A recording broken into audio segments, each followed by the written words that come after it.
Hello, my name is Benjamin Hart. I'm an American attorney and the Managing Director of Integrity Legal here in Bangkok, Thailand. As the title of this video suggests, it appears that they are overhauling certain aspects of the Thai immigration service here in the kingdom. I thought of making this video after reading a recent article from the Bangkok Post, bangkokpost.com. Article is titled, Bangkok Airport Immigration Speed and Security to the Fore. Quoting directly and quoting further in the byline, overhauling immigration service at Suvarnabhumi Airport a top priority. So before we get into this, I want to preface this by saying I've been talking a lot about the destination Thailand visa. I've received both positive and negative feedback in that discussion, but a big one has been, well, why do you think that they're going to roll out anything that could have an impact on the DTV? Well, I've been talking about it because based on my experience, this is how the system works. Now Thai immigration is talking about rolling out their own system at border security checkpoints at the airport. I can't imagine this won't have an impact on DTV, and quite frankly, I'm starting to wonder if this might be being rolled out in response to the DTV. Quoting directly, the Immigration Bureau IB aims to improve its work at Suvarnabhumi Airport by implementing new technology, including the Thailand Immigration System, TIS. So I guess we always need acronyms. I thought Thailand Immigration System is pretty simple, but whatever. Quoting further, in an interview with the Bangkok Post, Police Major General Chongron, 56, said the TIS, which is now under development, will play an important role in improving the service of immigration police at the airports. One thing I'm going to go into, do a bit of a deeper dive in another video, is how is this going to interact with Ministry of Foreign Affairs' new program to roll out the so-called electronic travel authorization.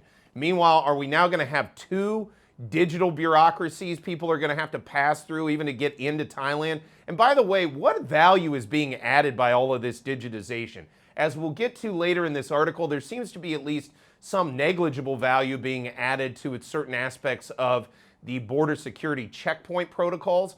But overall, they're just adding this stuff on. It's not like adding it and then you're taking away somewhere else from some other bureaucracy. No, it's accreted bureaucracy. It's just now we have a certain layer of it that's digitized, is the way I look at it. That's saying, quoting further, previously, each immigration officer spent an average of 1 to 2 minutes verifying passenger information. New measures were recently introduced to ensure immigration control takes no more than 45 seconds per person. Quoting further, we have cut some steps since our officers now do not need to enter flight information into the system. Well, that makes a lot of sense. Okay, that's one where digitalization has created efficiency. We have people on their flight manifest. When they come through the border checkpoint, they see their name, they see their passport number. It automatically cross-references to their flight information. No longer does the immigration officer have to sort of manually enter that in. That makes some sense. I would say that that's probably a good thing overall for everybody concerned. Quoting further, because the system is linked to that information at the airport or airline. So again, it's digitally just sort of automatic now. But again, as I've said in other videos, I want to see live immigration officers putting their eyeballs on people coming into Thailand. They need to do that. That's the function of immigration. It needs to be a live person. This digitization may be able to help with efficiency and reduce redundancy, but at the end of the day, there really should be live people looking at folks that are coming into the kingdom. That's at least my opinion. Quoting further, we also stopped the need for officers to sign the entry stamp. Again, seems like added efficiency. That said, by stopping the signature, is that later going to lead to a scenario where they say, well, we don't really need people looking at who's coming in? Again, I think it's important that physical immigration officers are checking people coming into the country. There's just a je ne sais quoi, if you will. There's just intangibles that come into play when a real person is looking at another real person that, quite frankly, a computer just can't see.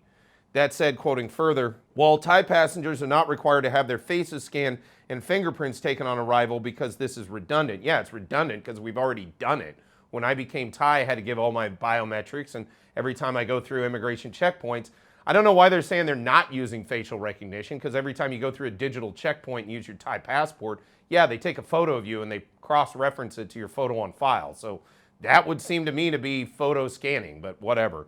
Quoting further, with each IB, that's Immigration Bureau, officer spending about 45 seconds per passenger, total time including queuing up at immigration should not exceed 20 minutes. Quoting further, in addition, The IB also monitors flights that have landed and tries to implement a zone management method, distributing arriving passengers through the 3 immigration zones to speed up waiting time. Quoting further, we have reduced the redundant inspection steps, but we have not cut inspections that affect security. Good. As I said, making this whole process more efficient, overall, that's a good idea. Completely cutting out certain really important aspects like eyes on actual people coming into the country, I think it's important to maintain those security protocols while implementing some of this digitization. Again, remains to be seen how this is going to interact with Thailand's supposed electronic travel authorization coming into effect. Again, not sure how that is going to interact with this, but we'll certainly keep you updated on this channel as the situation evolves.